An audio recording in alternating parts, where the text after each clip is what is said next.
뉴스야 시작합니다. 정치부 한송원 기자 나와 있습니다. 첫 번째 물음표 볼까요? 예, 첫 번째 물음표는 휴대전화 증거 빠진 게 문제입니다. 네. 이 민주당이 김건희 여사 오빠의 범죄 혐의를 봐주기 수사했다면서 문제 삼고 있는 이 수사검사 얘기를 해보려고 합니다. 민주당이 오늘도 비슷한 주장을 했던 것 같은데 그러니까 봐주기 수사를 했다고 주장하는 근거가 뭡니까? 이 검찰이 김 여사 오빠를 압수수색할 때 핵심 증거라고 할 수 있는 이 휴대폰을 빼놓고 영장을 청구했다는 겁니다. 핵심 증거라 할 수 있는 휴대폰이 쏙 빠진 뒤에야 영장이 청구되었는데 이게 봐주기가 아니면 뭐란 말입니까?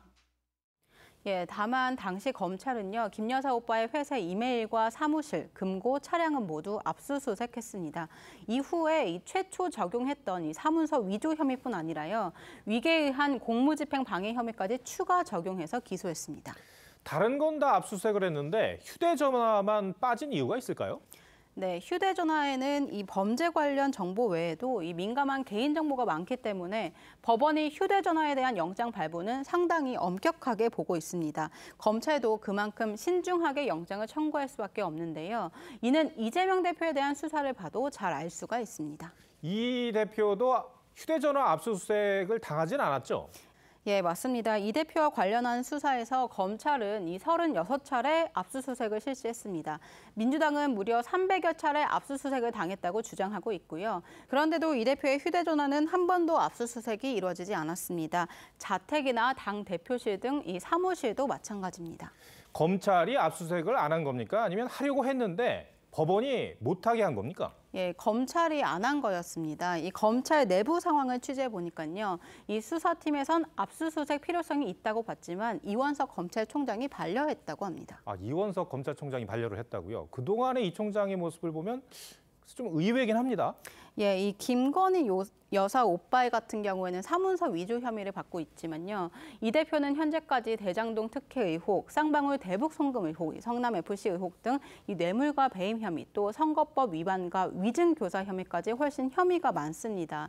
민주당 논리대로라면 검찰이 이재명 대표 수사도 봐주게 한 거 아니냐, 이런 주장이 가능한 겁니다.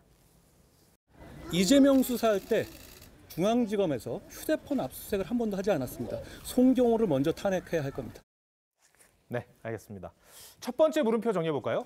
예, 첫 번째 물음표, 휴대전화 증거 빠진 게 문제의 느낌표는 검찰 수사 비판도 내로남불 이렇게 뽑아봤습니다.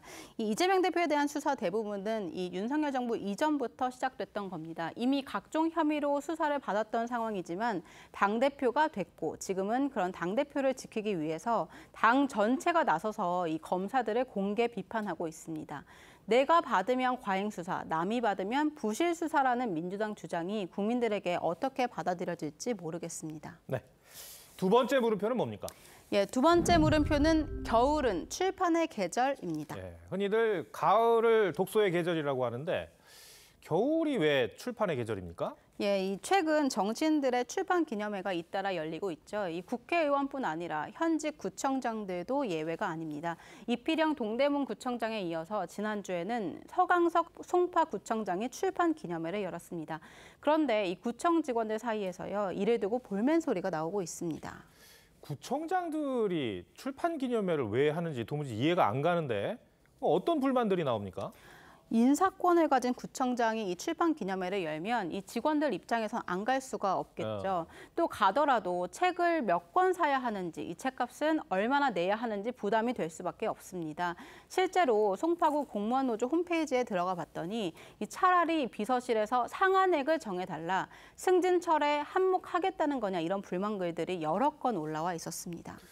그럼 책은 언제 출간된 겁니까? 예, 이 책도 이번에 출간된 게 아니었습니다. 이 자신과 부모님의 이야기를 담은 자전적 소설인데요. 2년 전인 2021년에 출간됐습니다. 서 구청장 측은 현직 구청장 출판 기념회에 대해서 이례적인 건 아니다 이렇게 말하면서도 이 구청 공무원들에겐 부담이 될 수 있다고도 했습니다. 작년 초에는 이동진 도봉구청장이 퇴임을 열흘 앞두고 출판 기념회를 열어서 참석자들 사이에서 수금에 나선 거 아니냐, 이런 불만이 나왔던 것으로 알려졌습니다.